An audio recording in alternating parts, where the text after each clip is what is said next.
Hey, so I gotta start off with some funny faces because I'm tired enough that I'm gonna look funny anyway. But, out here again, dealing with stuff being pretty messy and stuff, right? Yeah.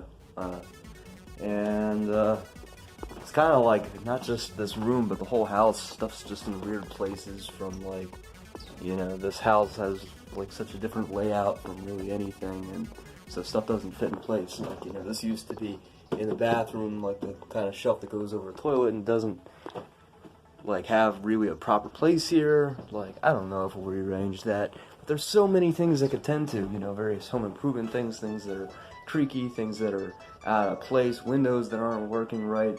That it's too much to really take care of in one day, even when I'm spending a lot of time on house stuff. What I'm gonna do is, on this note that I love, love, love coming back to, as anyone who sees these vlogs will know, is making do with what you have. So I'm gonna like take this around me, rather than a notebook. But I'm just gonna do my like regular, more daily, weekly kind of cleanup stuff. But write down on this notes of what I can do. A little easier to haul around in a notebook.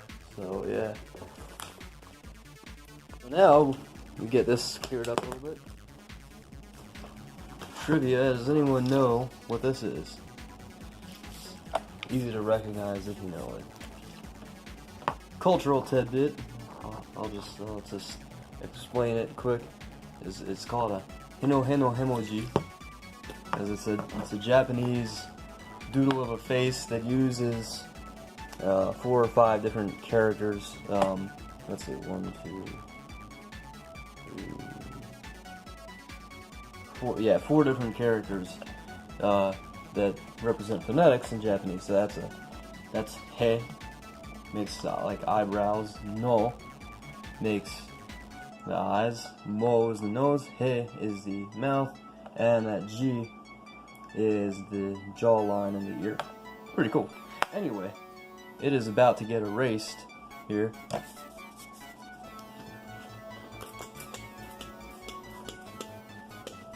Make way for some productive stuff, There we go. Goodbye, Mr. Moheji. Moheji-san. Sayonara.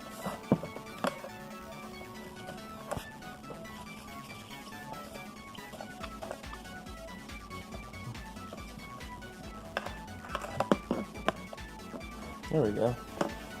Alright. So I got some stuff here, written down more. It's definitely somewhere in the back of my mind right now, that I could put down if I can find this dang marker. But it's like I'm having one of those moments where, one of these points in my life, which sometimes can just be, it could be a couple hours, a couple days, a couple weeks, usually no longer than that, but, where I just, like, feel a little aimless. Not exactly depressed, but it's like, where exactly am I going with things? I've had a big plan to make some moves with a friend. We were going to go in on some projects together, and it's really not worked out as planned, and it's just, I'm kind of like mentally regrouping internally as far as like my, my focus and momentum. And, so I'm starting with basics, like stuff in the house, and in the next couple weeks, the idea being to reorganize things and have like this house, which has this kind of weird layout to it, and stuff is spread strangely because it's stuff from we have stuff from old storage units, and I had been across the country for a while, moved back in with family. Now we got, we were in one place for like a year and had old stuff together, and now we're here, and I'm so blah with my energy right now that am far from eloquent, and that's why I'm rambling and rambling and rambling. But, just jotting ideas, I'm always looking for the starting point, different ways to pull myself up when I'm in some kind of little bit of a rut. This isn't terrible, but, sort attic and miscellaneous boxes, plan rooms, make this all really work, so everything pops and it feels like the space is intentional, so that it's more conducive very naturally, like every day that I'm, laying down and waking up and making breakfast and doing my work and everything,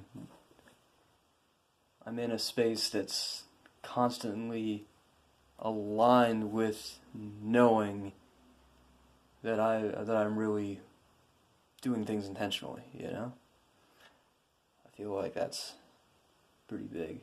But here, right now, this is me just looking for a marker. This stupid dry erase marker so I can write out more of these things that need to be done. I mean, look at this space. You have all these old boxes and how am I going to really consolidate this in an effective way? We have all this space that so much could be done with it, but I finally pulled myself up from years of debilitating anxiety, and it's a little better with my head isn't spinning so much, but it's now just feeling kind of blah a lot of the time when I'm not really working on something, and I really had some momentum built up a little while ago. It's too bad the thing with a good friend did not work at the time. Gotta find new direction. That's sometimes what it takes. So that's where I'm at with it. I wish I had more to say. This is why, I'm gonna probably be starting support groups and really doing a lot to advocate people being kind of raw about just certain experiences, including the rough ones, the erratic ones, the confusing ones, the ones that have people on the brink of ending it all, and the things that are just kind of mundane and boring, because everything's been so glitz and glam with YouTube and Instagram. Just kind of bring it back down, remind people that this is all that everything in life is all part of life, right? Pretty basic when you say it that way. Anyway, we'll continue with these. Hopefully, be more focused in the future, but we'll see.